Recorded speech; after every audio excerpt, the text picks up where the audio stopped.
Now we're going to take a look at how to execute a bash script in Linux. I'm Don Pezet, and this is an ITProTV QuickByte. Executing a script file when you're in a bash shell is actually pretty easy, but most of them won't run in their default configuration. So for example, I have a script here that is called script.sh, and if I look at the permissions on it, I'll see that it just has read write for me and read for everyone else. I don't have the execute permission. So if I were to try and execute this script right now by calling it directly with /script.sh, I'm going to get permission denied. There's two ways to fix this. One way is to tell bash to call the script for you. In that scenario, bash is the executable and not the script, and so it'll work. We can just type bash followed by the name of the script file, script.sh in my case, and it will read that text into the bash prompt and execute it. When I run that, there it goes, and I see the script executed. It just backed up my books. Another option is that I could flag the file as executable.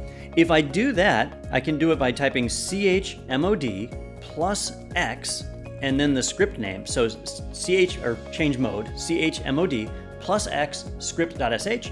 When I run that, it's going to add the executable permission to that file. If I look at those permissions again, I can now see the X on there for me, and the script has changed to green, so I know it's ready to be executed. Now I can type /script.sh and run that, and the script will execute by itself. I didn't have to call bash.